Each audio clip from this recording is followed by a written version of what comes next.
بسم الله الرحمن الرحيم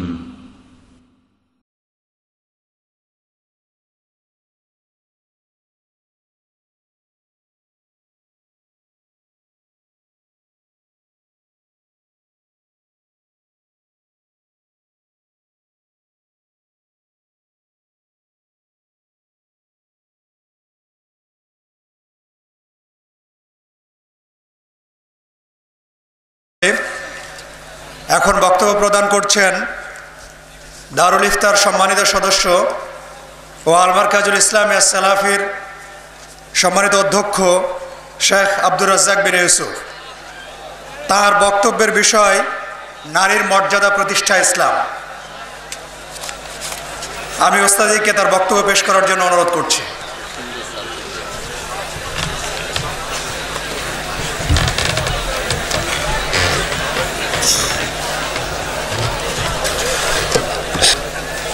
আসসালামু আলাইকুম ওয়া রাহমাতুল্লাহ।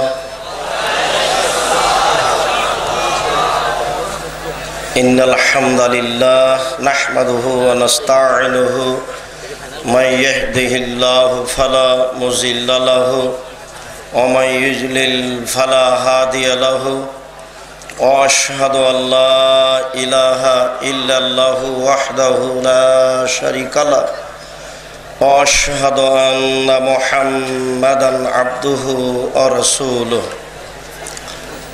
أما بعد فأعوذ بالله من الشيطان الرجيم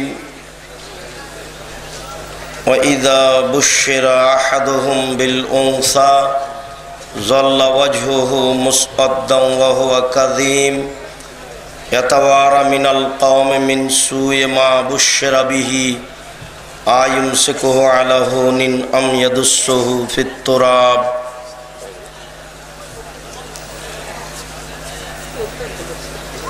আন আবি সাঈদ আল খুদরি রাদিয়াল্লাহু তাআলা আনহু قال قال رسول الله صلى الله عليه وسلم من عالى ثلاث بنات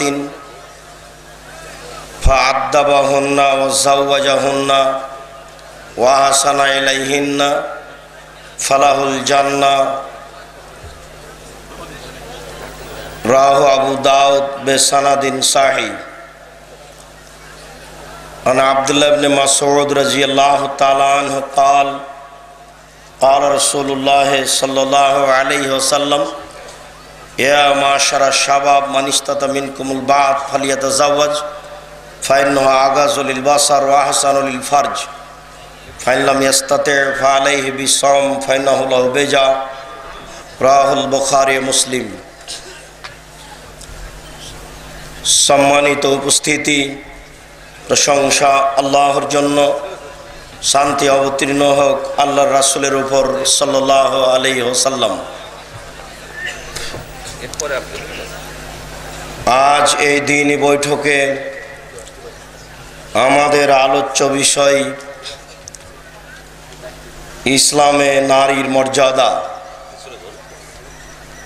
উল্লিখিত বিষয়ের উপরে সংক্ষিপ্ত আলোচনা করব ইনশাআল্লাহ। প্রারম্ভের আলোচনা হবে জাহেলিয়াতের যুগে নারীর দাম দেওয়া হয়নি, নারীকে মূল্যায়ন করা হয়নি। ইহুদি খ্রিস্টান নারীদের মূল্যায়ন করেনি, হিন্দু নারীদের মূল্যায়ন করে না, একমাত্র ইসলামী নারীদের যথাযথ মূল্যায়ন করে। এ ব্যাপারে আল্লাহ তাআলা নারীদের মর্যাদা উল্লেখ করেছেন। রাসূল সাল্লাল্লাহু আলাইহি ওয়াসাল্লাম নারীদের যথাযথ মূল্যায়ন করেছেন। আমরা ইনশাআল্লাহ সংক্ষিপ্ত হলেও গুরুত্বপূর্ণ তথ্যবহুল বিবরণের চেষ্টা করব। জাহেলিয়াতের যুগে, বন্যতার যুগে, বর্বরতার যুগে নারীদের মূল্যায়ন করা হয়নি। এর নকশা আল্লাহ তাআলা নিজেই উল্লেখ করেছেন। মহান আল্লাহ বলেন, ওয়াইদা বুশরা আহাদুহুম বিল উনসা, জাহেলিয়াতের যুগে যখন কোনো মেয়ের পিতাকে বলা হতো তোমার মেয়ে জন্ম নিয়েছে, তখন তার মুখ কালো হয়ে যেত। মুখ দেখে মনে হতো বিষ পান করেছে, মুখ তার বিবর্ণ হয়ে যেত। এতারা মিনাল কওমি মিন সুয়ে মা বুশরা বিহি, সে মানুষ সমাজ থেকে লুকিয়ে থাকতো এ কারণে যে তাকে বলা হয়েছে তোমার মেয়ে জন্ম নিয়েছে। সে লজ্জায় মানুষ সমাজে যেত না। সে চিন্তা করত কি করি,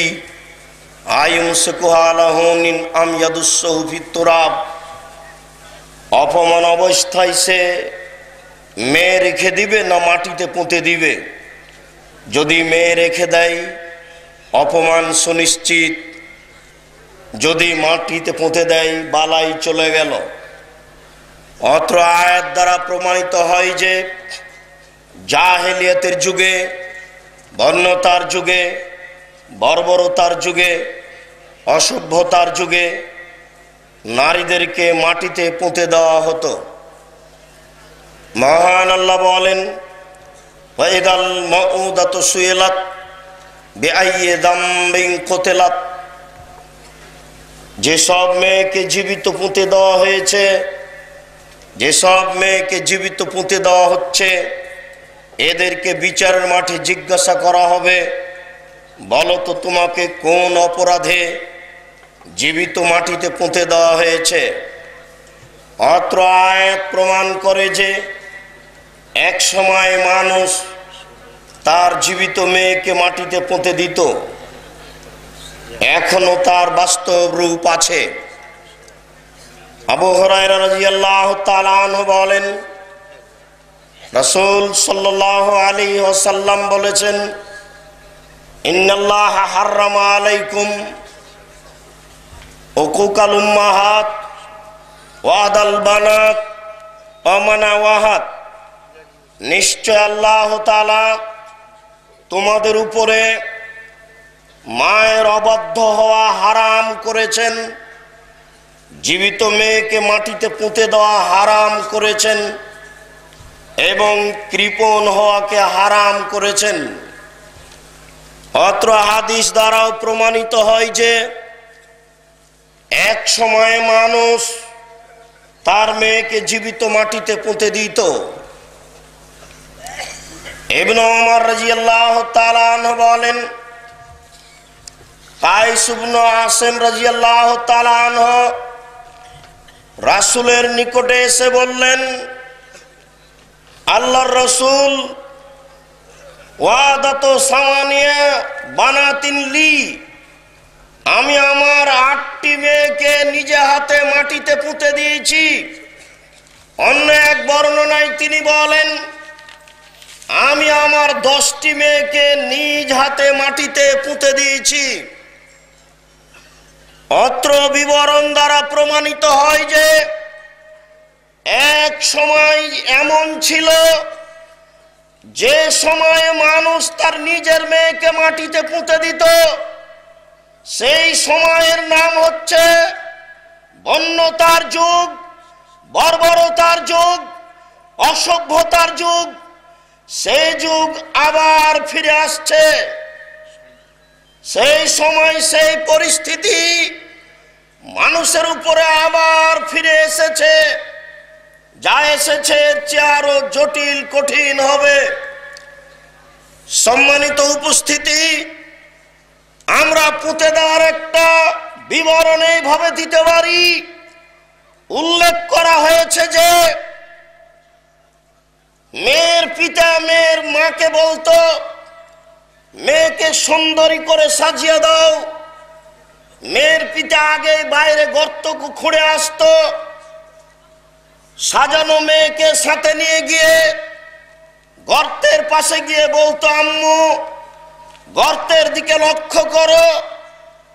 মেয়ে গর্তের দিকে লক্ষ্য করলে নিজ পিতা পা ধরে উল্টিয়ে গর্তের মধ্যে ফেলে দিয়ে মাটি চাপা দিয়ে পুঁতে দিয়ে চলে আসতো। আমরা এখানে এতটুকু বলি যে বা এতটুক বলতে পারি যে তাহলে কি তাদের অন্তরে মেয়ের ভালোবাসা ছিল না? তাহলে কি তারা মেয়েকে আদর করতো না? তাহলে কি তারা মেয়েকে চুমাচাটা দিয়ে মানুষ করতো না? এমন কেন? এটাই পরিস্থিতি। পরিস্থিতি যখন জটিল হয়ে যায়, পরিস্থিতি যখন কঠিন হয়ে যায়, তখন মানুষ আর মেয়েকে আদর করতে পারে না। ওর নামই হচ্ছে জাহেলিয়ত, ওর নামই হচ্ছে বন্যতার যুগ, ওর নামই হচ্ছে বর্বরতার যুগ। আজকে আপনাকে আমি 1 মিনিট দেখাতে পারি এইভাবে। আপনি ঢাকা থেকে আপনার মেয়েকে বলছেন, আম্মু রাজশাহী ট্রেন স্টেশনে নেমেই আগে তুমি হোটেলে খাবা, তারপরে তোমার গন্তব্য স্থানে যাবা। এরপরে আপনি ঢাকা থেকে আপনার ছেলেকে, আপনার ভাতিজাকে মোবাইল করে বলছেন, তোমার বোনকে এইসব ব্যবস্থা করে দিও। আপনি বারবার আম্মু বলে চিৎকার করছেন মোবাইলে, টেলিফোনে, ভাতিজার মাধ্যমে। পরের দিনই ভাতিজা সংবাদ শোনালো, চাচা খালেদা এক ছেলের সাথে বের হয়ে চলে গেছে। তখন আপনি পাল্টা বলছেন, এই মেয়েকে ত্যায্য পুত্র করলাম, এই মেয়েকে যদি আমি পাই তাহলে নিজ হাতে টুকরা টুকরা করে মাটিতে পুঁতে দেব। কালকে যে অন্যভাবে বলছিলেন, আজকে এমন কেন? এর নাম জাহেলিয়ত। পরিস্থিতি যখন উল্টা হয়ে যায়, তখন আর মেয়েকে মূল্যায়ন করা যায় না। জাহেলিয়তের যুগে, বন্যতার যুগে, বর্বরতার যুগে, অসভ্যতার যুগে নারীদের মূল্যায়ন করা হয়নি, তাদের দাম দেওয়া হয়নি, তাদেরকে মাটিতে পুঁতে দেওয়া হয়েছে। ইহুদি খ্রিস্টান নারীদের কোনোদিন দাম দেয়নি। ইহুদি খ্রিস্টান আজও নারীদের মূল্যায়ন করে না। নারীরা যদি ঋতুবতী হয় তাহলে তারা আজও বিছানায় স্পর্শ করতে দেয় না, তারা নিজ বিছানায় আশ্রয় দেয় না। মনে করে যে ঋতুবতী হয়েছে মানে পচে গেছে, নষ্ট হয়ে গেছে, সে মূল্যায়ন করা বস্তু নয়। অথচ আয়েশা রাদিয়াল্লাহু তাআলা আনহা বলেন, আমি একটা গিলাসে পানি পান করার পরে গিলাসে কিছু পানি রেখে গিলাসটা রাসূলের হাতে দিলাম, রাসূল গিলাসের ওখানেই মুখ লাগিয়ে পানি পান করলেন যেখানে আমি মুখ লাগিয়ে পানি পান করেছি, তখন আমি ঋতুবতী। আয়েশা রাদিয়াল্লাহু তাআলা আনহা বলেন, একটা গোশতের টুকরা আমি মুখে দিয়ে ছিঁড়ে খেয়ে রাসূলের হাতে দিয়েছি, রাসূল ওখানে দাঁত লাগিয়ে ছিঁড়ে খেলেন, আমি যেখানে মুখ লাগিয়ে দাঁত লাগিয়ে ছিঁড়ে খেলাম, তখন আমি ঋতুবতী। আয়েশা রাদিয়াল্লাহু তাআলা আনহা বলেন, আল্লাহর নবী আমার উরুরানের উপরে মাথা রেখে কোরআন তেলাওয়াত করেন, তখন আমি ঋতুবতী। উম্মু সালামা রাদিয়াল্লাহু তাআলা আনহা বলেন, একটা চাদরের অর্ধেক আমার গায়ে আছে, অর্ধেক আল্লাহর রাসূলের গায়ে আছে, এই অবস্থায় তিনি সালাত আদায় করেন, তখন আমি ঋতুবতী। ইহুদি খ্রিস্টান নারীদের ঋতু হলে তারা তাদেরকে ঘৃণা করে, মূল্যায়ন করে না। পক্ষান্তরে রাসূল সাল্লাল্লাহু আলাইহি সাল্লাম ঋতু অবস্থায় নারীদেরকে কিভাবে মূল্যায়ন করছেন। বলছিলাম, ইহুদি খ্রিস্টান নারীদের মূল্যায়ন করেনি, তারা নারীদের বিবাহের প্রয়োজন মনে করে না।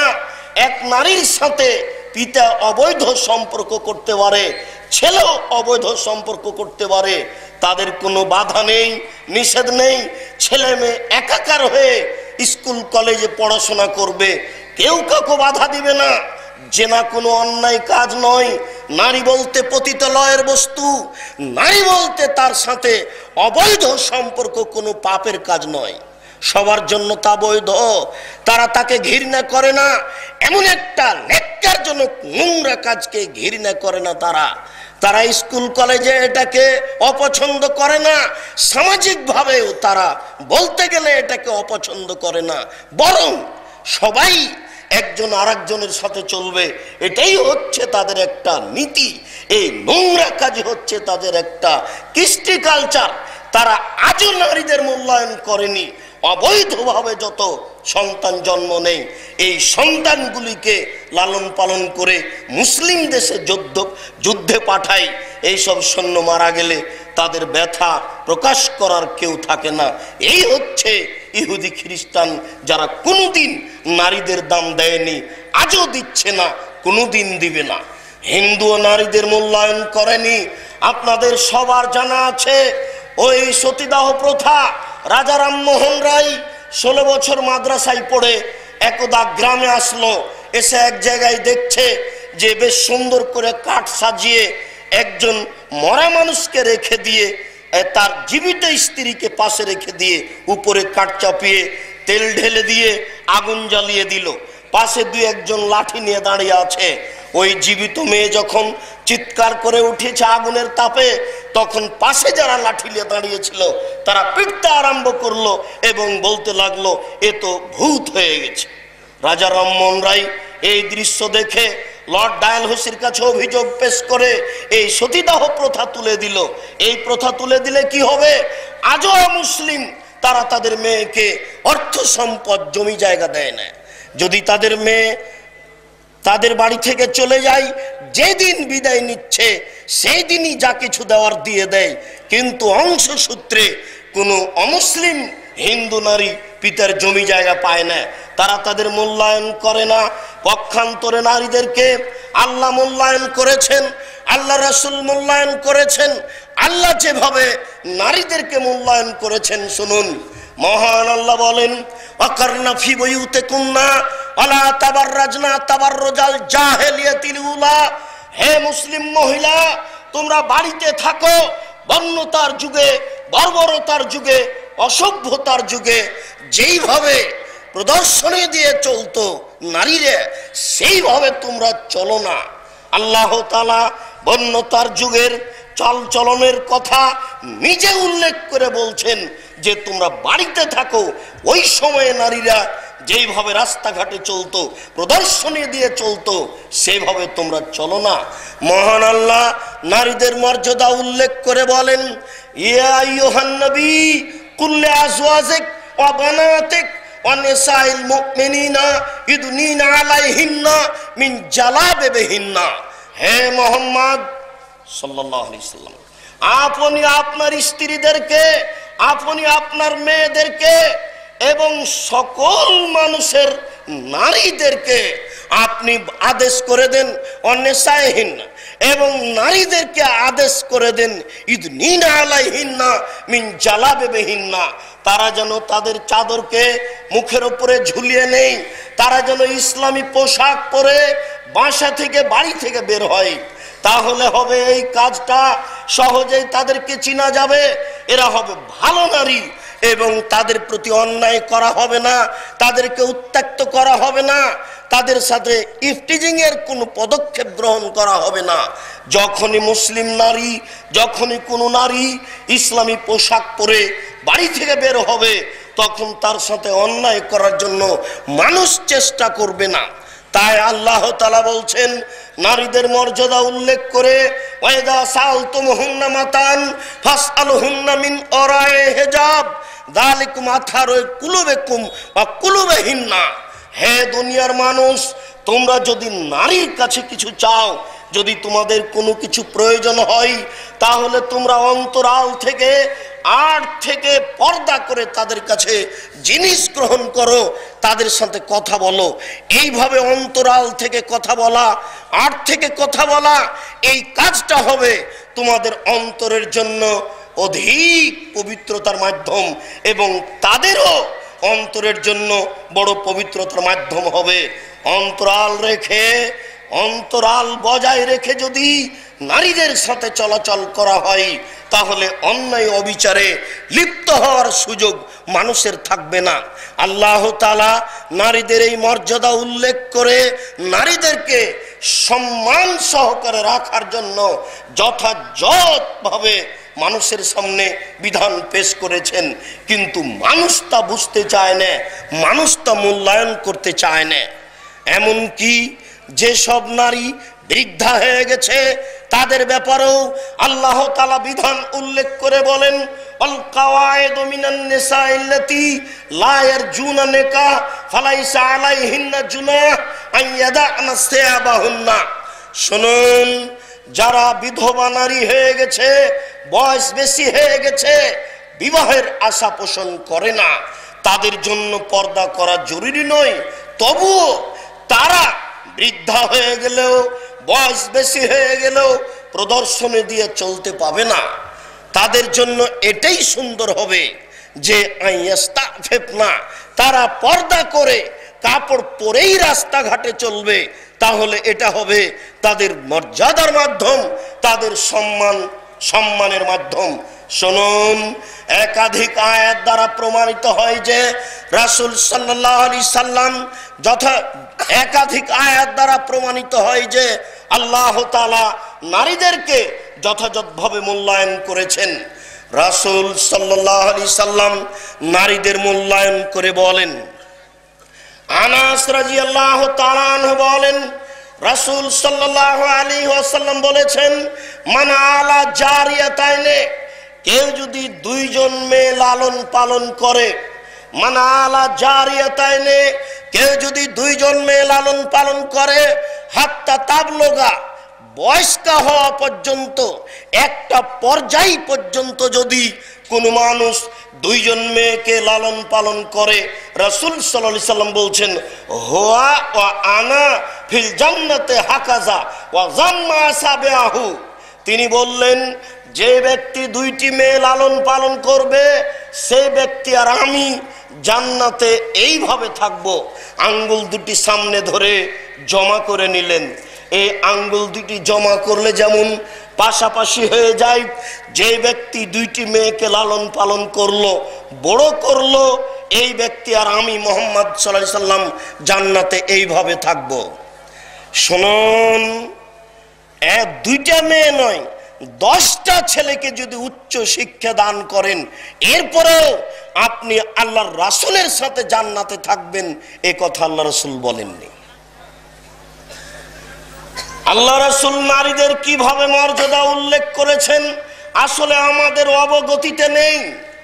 উকবা ইবনে আমির রাদিয়াল্লাহু তাআলা আনহু বলেন, রাসূল সাল্লাল্লাহু আলাইহি ওয়াসাল্লাম বলেছেন, মান কুন্না সালাসু বানাতিন, কারো যদি 3টি মেয়ে হয়, ফাসাবারা আলাইহিন্না, 3টি মেয়েকে যদি ধৈর্য সহকারে মেনে নেয়, ওয়াতামাহুন্না, যদি তাদের খাদ্য জগিয়ে থাকে, ওয়াসাকাহুন্না, তাদের যদি পানীয় জগিয়ে থাকে, ওয়াকাসাহুন্না, যদি তাদের পরিধান পোশাক জগিয়ে থাকে, মিন জাদাতিহি, নিজ পরিশ্রমে,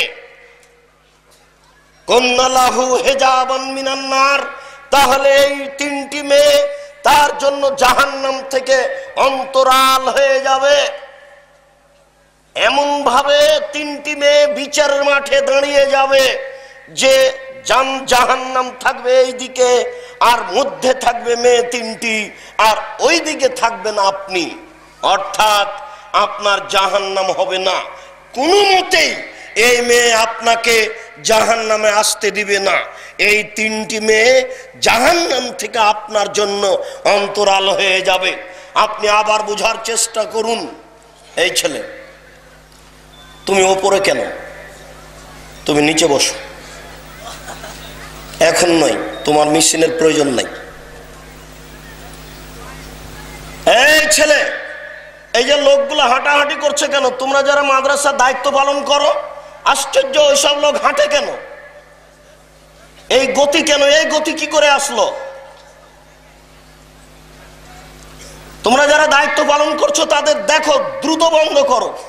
আপনি পাথরের মতো বসে থাকবেন, এটা আছে। আপনি হাঁটছেন মানে এটা বুঝতে পারলাম না। আপনি ভিতরে আসার আপনার সুযোগ নেই। আপনি যেখানে এসেছেন ওখানে বসে পড়েন। শুনুন, নারীদের মর্যাদা আল্লাহ রাসূল যেভাবে উল্লেখ করেন, মানুষ জানে না নারীর মর্যাদা। মানুষ জানে না রাসূলের পরিচয়, মানুষ জানে না, জানার চেষ্টাও করে না, পশু প্রাণীর মতো খায় থাকে, দিন কাটায়। রাসূল সাল্লাল্লাহু আলাইহি ওয়াসাল্লাম বলেন, মান কুন্না লাহু সালাসু বানাতিন, কারো যদি 3টি মেয়ে জন্ম নেয়, কারো যদি 3টি মেয়ে থাকে, ফাতামাহুন্না, তাকে যদি সে খাদ্য দিয়ে থাকে, ওয়াসাকাহুন্না, তাদের যদিও পানির ব্যবস্থা করে থাকে, ওয়াকাসাহুন্না, তাদের যদি পোশাকের ব্যবস্থা করে থাকে, মিন জেদাতিহি, নিজ পরিশ্রমে, কুন্না লাহু হিজাবান মিনান নার, এই মেয়ে 3টি তার জন্য জাহান্নাম থেকে অন্তরাল হয়ে যাবে। এই লোক জাহান্নামে যাবে না, এই লোক জান্নাতে যাবে।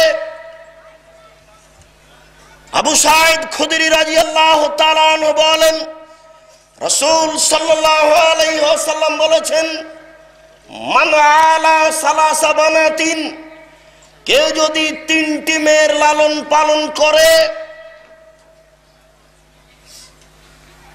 আতামাহুন্না, তাকে খাদ্য দিয়ে থাকে, ওয়াদাবাহুন্না, তার যদি শিষ্টাচারের ব্যবস্থা করে থাকে, ওয়াজাওয়াজাহুন্না, তার যদি বিবাহের ব্যবস্থা করে থাকে,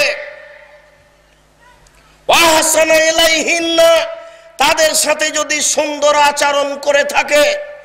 এই হাদিসে আরো 2টি দায়িত্ব বেশি হয়ে গেল। আগের হাদিসে ছিল খাদ্যের ব্যবস্থা, পানির ব্যবস্থা, কাপড়ের ব্যবস্থা। অত্র হাদিসে আরো 2টি দায়িত্ব বেশি হয়েছে। তার একটি হচ্ছে যদি তাকে শিষ্টাচার দিয়ে থাকে, আর একটি ব্যবস্থা ওয়াজাওয়াজাহুন্না, যদি তার বিবাহের ব্যবস্থা করে থাকে।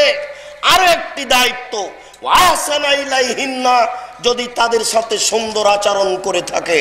পরস্পর 3টি মেয়ে হলে সুন্দর আচরণ করা কঠিন, যেটা মুহতারাম আমিরে জামাত একটু আগে বলছিলেন। মেয়ে লালন পালনের বিষয়টি মানুষ ভারী মনে করে, মূল্যায়ন করে না। আল্লাহ রাসূল বলছেন, যদি তার সাথে সুন্দর আচরণ করে থাকে, কয়েকটা মেয়ে পরস্পর জন্ম নিলেই স্বামী তাকে তালাক দেওয়ার সিদ্ধান্ত নেয়, অথচ আল্লাহ রাসূল বলছেন যদি কারো 3টি মেয়ে থাকে, সে যদি তার সাথে সুন্দর আচরণ করে থাকে, আল্লাহ রাসূল বলছেন ফালাহুল জান্নাহ, এই ব্যক্তি জান্নাতে যাবে। 3টি মেয়ের লালন পালন করে, তার সাথে সুন্দর আচরণ করে, তার জন্য নগদ জান্নাত।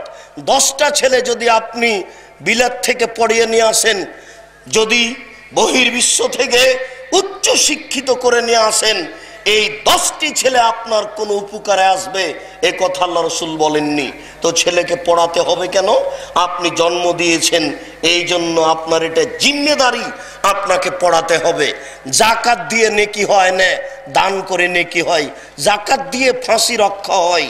জন্ম দিয়েছেন ছেলে, তাকে উচ্চ শিক্ষা দিতে হবে, এটা আপনার জিম্মেদারি। আপনি যদি বলেন আব্দুর রাজ্জাক সাহেব, আমরা তো শুনেছি আল্লাহর নবী বলেছেন মানুষ মারা গেলে তাদের 3টি আমল চালু থাকে। মানুষ মারা গেলে তাদের 3টি আমল চালু থাকে। এক, সাদকাতুন জারিয়া, চলন্ত সাদকা। আর একটি হচ্ছে ওয়ালাদুন সালেহ, যেই ছেলে তার জন্য দোয়া করবে, আর ভালো ছেলে পিতার জন্য দোয়া করবে। আর একটি হচ্ছে বিদ্যে, যে বিদ্যে সমাজে ছেড়ে গেল, ছেলের কাছে রেখে গেল, একজনের পরে একজন শিখবে। যত মানুষে শিখবে যত নেকি হবে, তত নেকি যিনি শিখিয়ে দিয়েছেন তার হবে। এই হলো চলন্ত নেকি 3টি। এই যে এখানে আছে ভালো ছেলে, শুনুন, ভালো ছেলে বলতে মেয়ে নয়, এ কথা আল্লাহ রাসূল বলেননি। ভালো ছেলেও হতে পারে, ভালো মেয়েও হতে পারে। এখানে ছেলেকে পৃথক করে উল্লেখ করা হয়নি, ওয়ালাদুন বলা হয়েছে। ওয়ালাদুন ছেলেও হতে পারে, ওয়ালাদুন মেয়েও হতে পারে। শুধু যদি ছেলে উল্লেখ করত, তাহলে এটা ছেলের আপনি একটা ছেলের পক্ষ থেকে আপনি একটা কল্যাণ পেতেন, এটা খাস হয়ে যেত। এরকম কথা আল্লাহ রাসূল উল্লেখ করেননি। ছেলের ব্যাপারে আপনার কোনো সুবিধা আছে এ কথা আল্লাহ রাসূল বলেননি। সব সুবিধে মেয়ের পক্ষ থেকে হবে এটাই বলছেন। আল্লাহ রাসূল মেয়েদের ব্যাপারে বিশেষ মর্যাদা উল্লেখ করেছেন। তিনি বলেন, ইন্নাল মারাতা ইযা সাল্লাত খামসাহা, যখন কোনো মহিলা 5 ওয়াক্ত সালাত আদায় করে, ও সামাত শাহরাহা, রমজান মাসে সিয়াম পালন করে, ও আতাত বালাহা, স্বামীকে মান্য করে, ও হাসানাত ফারজাহা, লজ্জা স্থানকে হেফাজতে রাখে, ফালতাদখুল মিন আবওয়াবিল জান্নাতে 7, জান্নাতের যে কোনো দরজা দিয়ে সে ঢোকার সুযোগ পেয়ে যায়। যখন কোনো নারী 4টা কাজ করতে পারে, যখন কোনো নারী 4টা কাজ করতে পারে, তখন জান্নাতের যে কোনো দরজা দিয়ে তার ঢোকার সুযোগ হয়ে যায়। 1, 5 ওয়াক্ত সালাত আদায় করলো, 2, রমজান মাসে সিয়াম পালন করলো, 3, স্বামীকে মান্য করলো, 4, লজ্জা স্থানকে হেফাজতে রাখলো, জেনায় লিপ্ত হলো না। এমন 4টি কাজ যদি কোনো নারী করতে পারে, তাহলে জান্নাতের যে কোনো দরজা দিয়ে প্রবেশ করতে পাবে। আপনি 4টা কাজ করে জান্নাতের যে কোনো দরজা দিয়ে প্রবেশ করতে পাবেন, এ কথা আল্লাহ রাসূল উল্লেখ করেননি। আজ থেকে কিয়ামত পর্যন্ত যদি খুঁজেন, তাহলে আপনার জন্য বিশেষ কোনো মর্যাদা নেই। বিশেষ কিছু করে আপনি জান্নাতে চলে যাবেন খাস করে এ কথা বলা হয়নি। কেউ যদি বলে, আব্দুর রাজ্জাক সাহেব শুনুন, আল্লাহর নবী বলেছেন, কেউ যদি অজু করে, অজু করার পরে বলে আশহাদু আল্লা ইলাহা ইল্লাল্লাহু ওয়াহদাহু লা শারীকা লাহু ওয়া আন্না মুহাম্মাদান আবদুহু রাসূলুহু, এই দোয়া পড়লে সেও তো জান্নাতের যে কোনো দরজা দিয়ে প্রবেশ করতে পাবে। হ্যাঁ, এ কথা ঠিক, বুখারী মুসলিমের হাদিস। এই দোয়া পড়লে জান্নাতের যে কোনো দরজা দিয়ে প্রবেশের সুযোগ হয়ে যায়। তো এটা কি আপনার জন্য খাস, না নারী যদি অজু করার পরে বলে সেও যাবে? পুরুষ যেমন অজু করার পরে এই দোয়া পড়লে জান্নাতের যে কোনো দরজা দিয়ে প্রবেশ করতে পাবে, নারীও তেমন যদি অজু করার পরে এই দোয়া পড়ে, তাহলে জান্নাতের যে কোনো দরজা দিয়ে প্রবেশ করতে পাবে। আমি আপনাকে দেখাতে চাচ্ছিলাম আপনার জন্য বিশেষ কোনো মর্যাদা আছে নাকি, যেমন ভাবে নারীর রয়েছে। আল্লাহ রাসূল বলেন, নারী যদি 3টি কাজ করতে পারে তাহলে সরাসরি জান্নাতে যাবে। নারী যদি 3টি কাজ করতে পারে সরাসরি জান্নাতে যাবে। 1, বেশি বেশি বাচ্চা দিতে পারে যে, 2, স্বামীকে ভালোবাসতে পারে যে, 3, স্বামী যদি রাগ করে তাহলে হাত ধরে বলে, স্বামী যতক্ষণ পর্যন্ত আপনি খুশি না হবেন ততক্ষণ পর্যন্ত এ দাঁত দিয়ে অন্য কিছু চাবাবো না।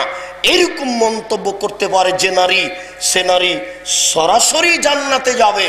আল্লাহ রাসূল উল্লেখ করছেন, আপনি 3টি কাজ করে জান্নাতে চলে যাবেন, এমন কথা আল্লাহ রাসূল উল্লেখ করেননি। নারীর ব্যাপারে বলেছেন। যেমন ভাবে আগের হাদিসে পেলেন, নারী 4টা কাজ করতে পারলে সরাসরি জান্নাতে চলে যাবে। আপনি 4টা কাজ করলে জান্নাতে চলে যাবেন, এই কথা আল্লাহ রাসূল খাস করে আপনার জন্য বলেননি। অত্র হাদিসে আল্লাহ রাসূল বলেন, কোনো নারী যদি 3টি কাজ করতে পারে তাহলে সরাসরি জান্নাতে যাবে। আপনি 3টি কাজ করলে সরাসরি জান্নাতে চলে যাবেন, এমন কথা আল্লাহ রাসূল উল্লেখ করেননি। আপনাকে আমি বুঝাতে পারছি না কি দিয়ে বুঝাই। নারীদের মর্যাদা যেমন পুরুষের মর্যাদা তেমন নয়। নারীদেরকে যেভাবে আল্লাহ রাসূল মূল্যায়ন করেছেন, পুরুষদেরকে সেভাবে মূল্যায়ন করেননি। অতীতের জাতি বুঝেনি, এখনো অমুসলিম বুঝে না, ইহুদি খ্রিস্টান বুঝে না, এদেশের মুসলিমও বুঝে না নারীদের মর্যাদা কি। শুনুন, রাসূল সাল্লাল্লাহু আলাইহি ওয়াসাল্লাম বলেন, রাসূল সাল্লাল্লাহু আলাইহি ওয়াসাল্লাম বলেন, আমি তোমাদের উপরে 5টি জিম্মেদারি দিচ্ছি নারীদের ব্যাপারে। আমি তোমাদের উপরে 5টি জিম্মেদারি দিচ্ছি নারীদের ব্যাপারে। রাসূল সাল্লাল্লাহু আলাইহি ওয়াসাল্লাম বলেন, আতিমহা মা তাইমতা, 1, তোমরা যে মানের খাচ্ছ সে মানের খাও। 2, ফাকসুহা মাক্তাসাইতা, তোমরা যে মানের কাপড় পরছো সে মানের পরাও। 3 ওয়ালা তুকাব্বে, কখনো কটু কথা বলো না। স্ত্রীকে কটু কথা বলতে হয় না, স্ত্রীকে গালি দিতে হয় না, স্ত্রীকে নিন্দা করতে হয় না, কখনো ঠোঁট মোটা বলে নিন্দা করতে হয় না, কখনো রং কালো বলে নিন্দা করতে হয় না। তার বুদ্ধি কম, আপনি যদি এরকম কটু মন্তব্য করেন তাহলে আপনার সাথে তার ভালোবাসা কেটে যাবে, আপনার সাথে তার আন্তরিকতা কেটে যাবে, আপনাকে সে যথাযথ মূল্যায়ন করতে পারবে না। সংসারে কোনো সময় যদি তর্ক বিতর্ক হয় তাহলে আপনি জয়ী হওয়ার চেষ্টা করিয়েন না। আপনি যদি জয়ী হওয়ার চেষ্টা করেন তাহলে আপনারও বুদ্ধি কম, এটা প্রমাণ হয়ে যাবে। ওই সময় আপনাকে চুপ থাকতে হবে, নত স্বীকার করতে হবে, নইলে এই সংসার এক পর্যায়ে তালাকে চলে যাবে। যখন আপনি দেখছেন স্ত্রী খেপে গিয়ে কিছু বলছে তখন আপনি মুখ বন্ধ করুন। ওই সময়ে যদি আপনি জোর করে কিছু বলতে চান, জোর করে কিছু করতে চান, তাহলে এর পরিবেশ পরিস্থিতি খারাপ হবে। আপনি যদি মনে করেন হ্যাঁ আমি পুরুষ মানুষ আর হচ্ছে স্ত্রী মানুষ, আমার ও হচ্ছে নারী আর আমি পুরুষ, সে আমার উপরে কথাতে জয়ী হয়ে যাবে, যদি আপনি এমনটা ভাবেন তাহলে পরিবেশ নষ্ট হয়ে যাবে, সংসার আপনার থাকবে না। এই জন্য রাসূল বলছেন ওয়ালা তুকাব্বে, কখনো কটু কথা বলো না। ওয়ালা তাজরিবিল ওয়াজহা, কখনো মুখের উপরে মারো না। 4 আল্লাহর নবী মুখের উপরে মারতে নিষেধ করেছেন। আগেকার পণ্ডিত ছাত্র পড়া না পারলে মুখের উপরে মারতেন। কোনো সময় মুখের উপরে মারা যাবে না, মুখের উপরে মারাই নিষেধ। যদি মারতেই হয় তাহলে শরীরের অন্য কোনো স্থানে মারতে হবে। আল্লাহ রাসূল এমনিতেই মুখের উপরে মারতে নিষেধ করেছেন। তিনি বলেন ওয়ালা তাতরুখা ওয়ালা তাহজুরহা ইল্লা ফিল বাইত, তুমি তোমার বাড়ি ছাড়া তাকে অন্য কোথাও থাকতে দিও না, তুমি তোমার বাড়ি ছাড়া তাকে অন্য কোথাও যেতে দিও না। শুনুন, এই 5টি জিম্মেদারি আপনার স্ত্রীর ব্যাপারে আপনার উপরে চাপানো হয়েছে তার মর্যাদা রক্ষা করার জন্য, তার সম্মান রক্ষা করার জন্য। ও বাড়িতেই থাকবে, জরুরি প্রয়োজন ছাড়া বাড়ি ত্যাগ করতে পাবে না। চাচির বাড়ি যেতে পাবে না, খালার বাড়ি যেতে পাবে না, ফুফুর বাড়ি যেতে পাবে না, হাটারে বা হাটে বাজারে যেতে পাবে না। আপনি বাড়িতে আছেন, ও বাজারে গেল কেন? এটা আপনার কাপুরুষের পরিচয়। কেন বাজারে যাবে? আপনি বাড়িতে থাকবেন। আশ্চর্য, আল্লাহ রাসূল বলছেন 5টি জিম্মেদারি তোমাদের উপরে চাপিয়ে দেওয়া হলো, তোমরা তো সেই জিম্মেদারি পালন করো, স্ত্রীকে মূল্যায়ন করো। 1 তোমরা যে মানের খাচ্ছ তাদের সে মানের খাওয়াবে। 2 তোমরা যে মানের পড়ছো সে মানের পড়াবে। 3 কখনো কটু কথা বলবে না। 4 কখনো মুখের উপরে মারবে না। 5 নিজের বাড়ি ছাড়া অন্য কোথাও থাকতে দিবে না, অন্য কোথাও যেতে দিবে না। জরুরি প্রয়োজন ছাড়া আপনার স্ত্রী বাড়ি ত্যাগ করতে পারে না। আপনাকে এ ব্যাপারে কঠোর কঠিনভাবে সতর্ক করো। তো আরো বলতে চাচ্ছি, আল্লাহ রাসূলের কথাগুলিকে মূল্যায়ন করুন, তাহলে আপনি আপনার স্ত্রীকে মূল্যায়ন করতে পারবেন, নারী জাতি সম্মান পাবে। আবু হুরায়রা রাদিয়াল্লাহু তাআলা আনহু বলেন রাসূল সাল্লাল্লাহু আলাইহি সাল্লাম বলেছেন ফাস্তাউসাউ বিন্নিসায়ে খায়রান, তোমরা সর্বদা নারীদেরকে ভালো উপদেশ দাও, তোমরা সর্বদা নারীদেরকে ভালো উপদেশ দাও। কোনো সময় তাদের উপরে কঠোর হয়েও না, কোনো সময় তাদের গালি দিও না, কোনো সময় তাদের নিন্দা করো না, কোনো সময় তাদেরকে অবমাননা করার চেষ্টা করো না। সব সময় তোমরা তাদেরকে মূল্যায়ন করো। রাসূল সাল্লাল্লাহু আলাইহি সাল্লাম বিদায় হজের দিন জোরালো ভাষণ দিয়ে বললেন, শোনো, ইত্তাকুল্লাহ ফিন নিসায়ে, নারীদের ব্যাপারে তোমরা আল্লাহকে ভয় করো। দেখো, নারীদের ব্যাপারে তোমরা আল্লাহকে ভয় করো। তোমরা তাদেরকে গ্রহণ করেছো আল্লাহর নিরাপত্তায়, তোমরা তাদেরকে গ্রহণ করেছো আল্লাহর নিরাপত্তায়। ওয়াস্তাহলালতুম ফুরুজাহুন্না বেকালিমাতিল্লাহে, তোমরা তাদের লজ্জা স্থানকে বৈধ করেছো আল্লাহর কালেমায়, আল্লাহর বিধানের মাধ্যম দিয়ে তোমরা তাদের লজ্জা স্থান বৈধ করেছ। শোনো, তোমরা তাদেরকে আল্লাহর নিরাপত্তায় বাড়ি নিয়ে এসেছ। অতএব তাদেরকে যথাযথ মূল্যায়ন করো, ওদেরকে খাওয়ার ব্যবস্থা দাও, ওদের থাকার ব্যবস্থা দাও, ওদের পোশাকের ব্যবস্থা দাও। কখনো ওদের উপরে কঠোরতা করো না, কখনো ওদেরকে গালমন্দ দিও না। এটা রাসূল সাল্লাল্লাহু আলাইহি সাল্লাম বিদায় হজের দিন কঠিনভাবে কিয়ামত পর্যন্ত জাতিকে বলে গেলেন নারীকে মূল্যায়ন করার জন্য। তাই তো রাসূল সাল্লাল্লাহু আলাইহি সাল্লাম বলেন, আব্দুল্লাহ ইবনে মাসউদ রাদিয়াল্লাহু তাআলা আনহু বলেন, রাসূল সাল্লাল্লাহু আলাইহি ওয়াসাল্লাম বলেছেন, নারীদের মর্যাদা উল্লেখ করতে গিয়ে, ইয়া মাশারাশ শাবাব, হে যুবক দল, মানিস্তাতা মিনকুমুল বাত ফালিয়াতাজাওয়াজ, তোমাদের যাদের পয়সা আছে তারা যেন বিবাহ করে। এমনিতেই পয়সা নেই, আপনি একজন নিঃস্ব মানুষ আর একজন নারীকে নিয়ে আসবেন, আপনি তাকে মূল্যায়ন করতে পারবেন না, এটা ঠিক নয়। এ কারণে রাসূল সাল্লাল্লাহু আলাইহি ওয়াসাল্লাম বলেন, শোনো, নারীকে বাড়িতে নিয়ে তুমি তোমার ব্যবস্থা গ্রহণ করো। শোনো, পেশাবখানা লাগবে, পায়খানা লাগবে, গোসলখানা লাগবে, বৈঠকখানা লাগবে, মোহর লাগবে, শারীরিক ক্ষমতা লাগবে, এতগুলির নাম হচ্ছে ক্ষমতা। রাসূল সাল্লাল্লাহু আলাইহি সাল্লাম বলেন, নারীকে বাড়ি নিয়ে আসার পূর্বে তুমি প্রস্তুতি গ্রহণ করো। ও হচ্ছে সম্মানী বস্তু, ওকে মূল্যায়ন করতে হবে, ওকে ঘিরে রাখতে হবে, ওকে ঢেকে রাখতে হবে, আল্লাহর বিধান পালন করতে হবে তাকে নিয়ে আসার পূর্বেই। এই জন্য অপ্রস্তুতি অবস্থায় নারী বাড়িতে নিয়ে আসা যাবে না। আল্লাহ রাসূল পরের বাক্যে কঠিনভাবে বলছেন, ফাইল্লাম ইস্তাতে, যদিও না পারে, যদি তার পক্ষে সম্ভব না হয়, যদিও না পারে, যদি তার পক্ষে সম্ভব না হয়, ফাইন্নাহু লাহু বেজা, তাহলে তার জন্য ফালাইহি বিসম, তাহলে সে যেন শ্যাম পালন করে, ফাইন্নাহু লাহু বেজা। এটাই হচ্ছে তার যৌবনকে দমন করার মাধ্যম। পয়সা নেই, বাড়িঘর নেই, বিবাহ করতে পাবে না। যদি বিবাহ করে নারীর অবমাননা হবে, এটাই ইসলাম গ্রহণ করে না। এই জন্য এই সময়ে সে বিবাহ করতে পাবে না, রোজা থাকবে। শুনুন, আব্দুল্লাহ ইবনে মাসউদ রাদিয়াল্লাহু তাআলা আনহু বলেন, আব্দুল্লাহ ইবনে আমর রাদিয়াল্লাহু তাআলা আনহু বলেন, রাসূল সাল্লাল্লাহু আলাইহি সাল্লাম বলেছেন, আদ-দুনিয়া কুল্লুহা মাতা ওয়া খায়রু মাতাই দুনিয়া আল মারাতুস সালেহা। সারা পৃথিবী সম্পদ, গোটা পৃথিবী টাকা, আর সবচেয়ে দামি সম্পদ হচ্ছে আল মারাতুস সালেহা, ভালো স্ত্রী। দেখেন, সারা পৃথিবীর কোনো বস্তু সম্পদ নয়, সবচেয়ে দামি সম্পদ হচ্ছে নারী। সারা পৃথিবীর কোনো বস্তু দামি সম্পদ নয়।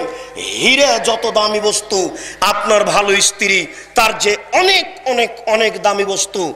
মুক্তা মাণিক্য যত দামি বস্তু, আপনার স্ত্রী তার চেয়ে অনেক অনেক অনেক দামি বস্তু। তাই আল্লাহ রাসূল বলছেন, আদ-দুনিয়া কুল্লুহা মাতা ওয়া খায়রু মাতাই দুনিয়া আল মারাতুস সালেহা। সারা পৃথিবী সম্পদ, আর সবচেয়ে দামি সম্পদ হচ্ছে ভালো স্ত্রী।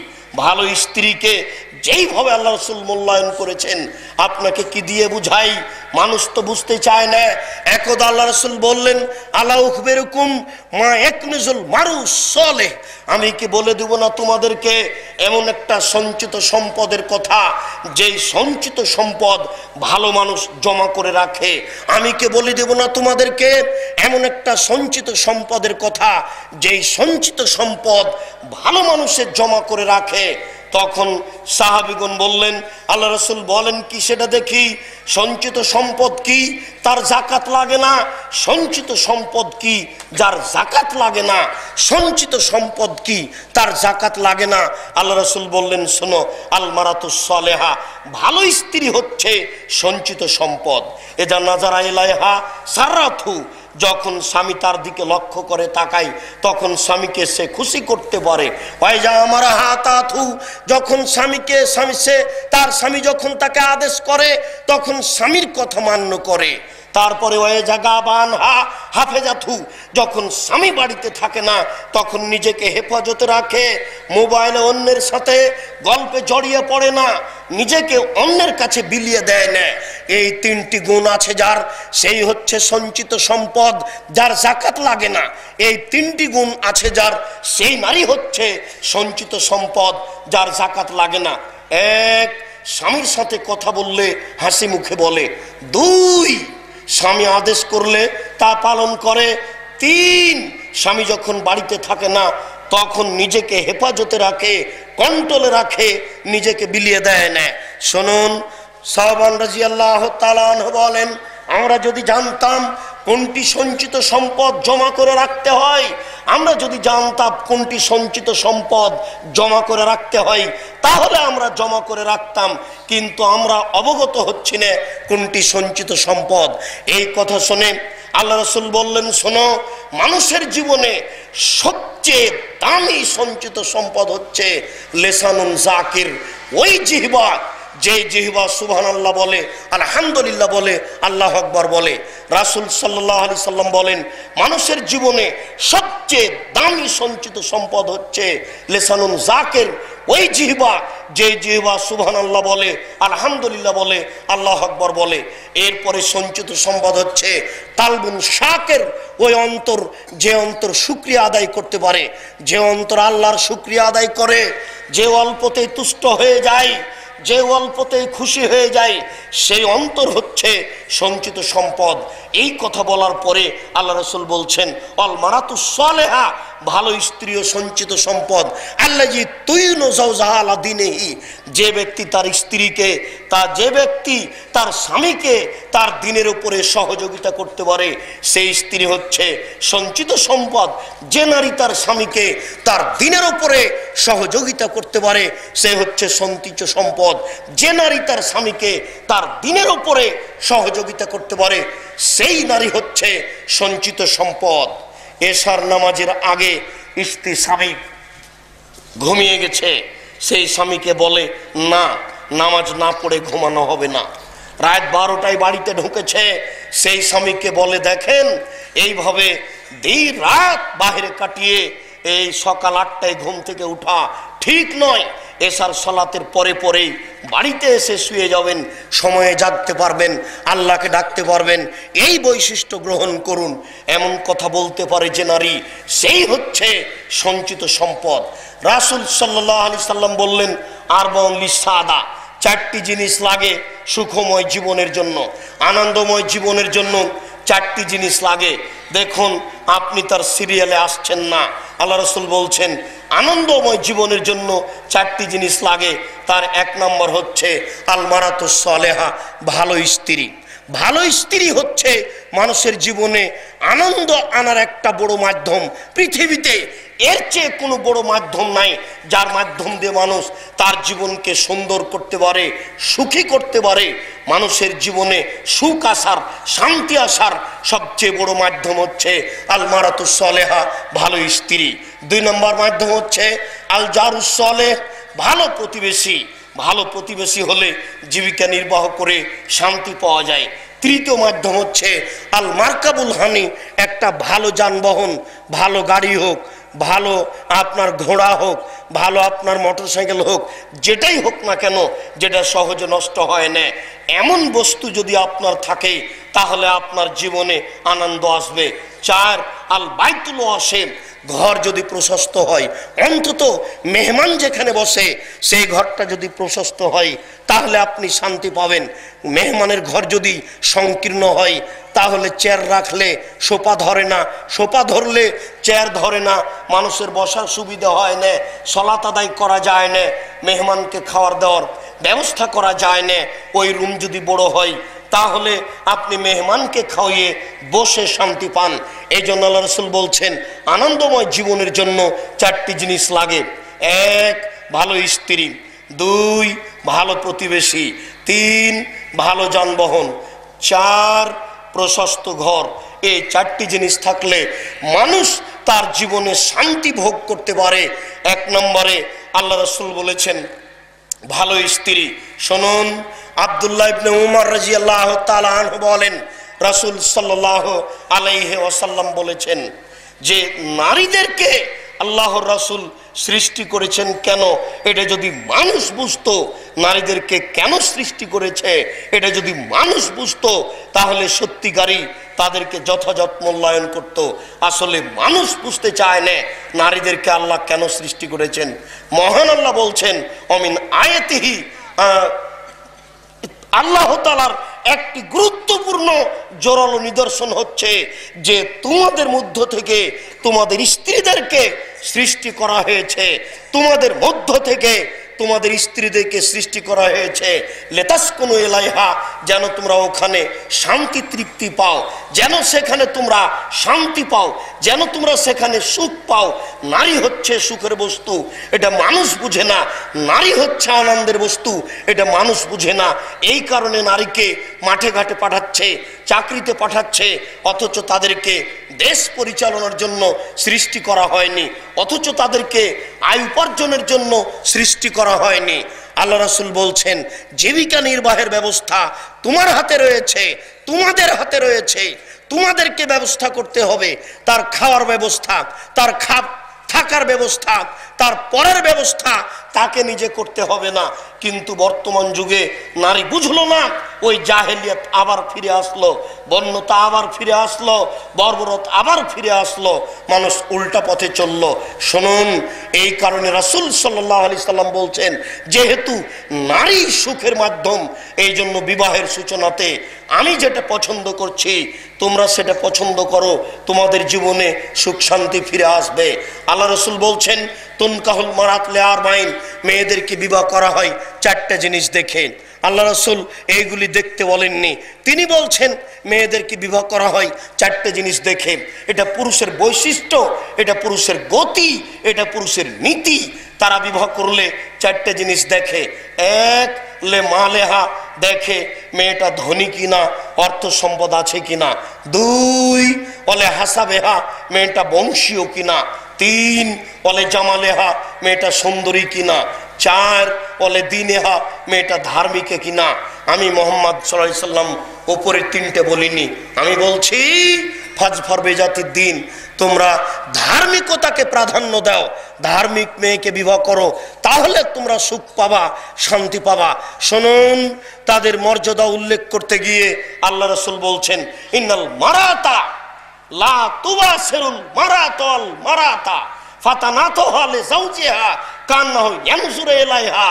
নারী এমন ঘেরে রাখা বস্তু, নারী এমন ঢেকে রাখা বস্তু, নারী এমন ঘেরে রাখা বস্তু, নারী এমন ঢেকে রাখা বস্তু, যেন কোনো নারী কোনো নারীর গায়ে হাত না লাগায়, যেন কোনো নারী কোনো নারীর গায়ে হাত না লাগায়। ফাতানাতুহা লিজাওজিহা, যদি তার গায়ে হাত লাগায় তাহলে সে বুঝতে পারবে তার শরীর নরম না শক্ত। তখন সে তার স্বামীর সামনে বিবরণ দিবে যে, শোনো, খালেদার শরীর এত নরম, তার মাথার চুল লম্বা লম্বা, কুচকুচে কালো, এরকম বিবরণ সে তার স্বামীর সামনে দিবে। তখন তার স্বামী অন্তরের চোখে ওই মহিলাকে দেখবে। এটাও একটা নাজায়েজ কাজ। তাহলে রাসূল বলছেন, সাবধান, কোনো নারীকে যেন কোনো পুরুষ অন্তরের চোখে না ভাবে, কোনো নারীকে যেন কোনো পুরুষ অন্তরের চোখে না ভাবে। সামনাসামনি ভাবা তো দূরের কথা, নারী পুরুষ একাকার হয়ে পড়াশোনা করার তো কোনো প্রশ্নই আসে না। নারী পুরুষ একাকার হয়ে কলেজ বিশ্ববিদ্যালয়ে দিন কাটার তো কোনো প্রশ্নই আসে না। এই ৩ নম্বর শ্রেণীর বোকা নারীগুলি যদি এইভাবে সম অধিকারের দাবিতে মাঠে না নেমে এই দেশের নারী সরকারকে বলতে পারত যে, শুনুন, আমাদের একটা দাবি রক্ষা করুন, এই বাংলাদেশের মাটিতে ঢাকা বিশ্ববিদ্যালয়ের মতো আরো 20টা বিশ্ববিদ্যালয় করতে হবে, যেখানে কর্মচারীও হবে নারী, শিক্ষিকা তো নারী হবেই, কর্মচারীও নারী হবে, কোনো পুরুষ থাকবে না। তারা যদি দাবি করতে পারত এই বাংলার মাটিতে 5000 কলেজ হবে, যেখানে শিক্ষিকা তো নারী হবেই, তার কর্মচারীও নারী হবে। তারা যদি দাবি করতে পারত যে 50,000 স্কুল হবে, যেখানে শিক্ষিকা তো নারী হবেই, কর্মচারীও নারী হবে, তাহলে নারী তার মর্যাদা রক্ষা করতে পারত, তার মান রক্ষা করতে পারত। আপনাকে কি দিয়ে বুঝাই? আসলে নারী বুঝলো না, তাদের মর্যাদা দেশের নেতা নেত্রী বুঝলো না, তাদের মর্যাদা শিক্ষামন্ত্রী বুঝলো না, তাদের মর্যাদা জাতি বুঝলো না, নারীদের মর্যাদা। সেই জন্য জাহেলিয়াতের যুগ, বন্যতার যুগ, বর্বরতার যুগ আবার ফিরে আসলো। আবার মানুষ মেয়েকে আবার পুঁতে দিতে শিখলো।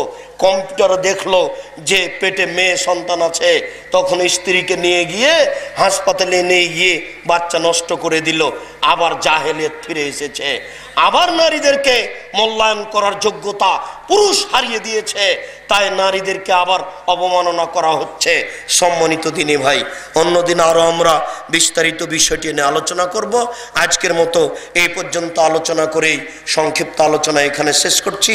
আল্লাহ তুমি আমাদের সঠিক বুঝার তৌফিক দান করো, আমরা যেন নারীদেরকে মূল্যায়ন করতে পারি, আমরা যেন তাদেরকে যথাযথ দাম দিতে পারি।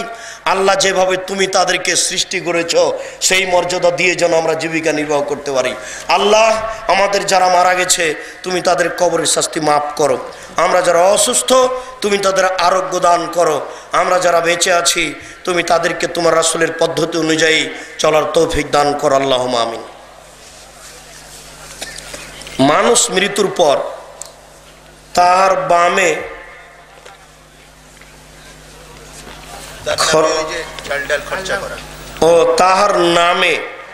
তার নামে খরচ করে, অনুষ্ঠান করে, অর্থাৎ আর ওই যে কুলখানি 40 এগুলো করে।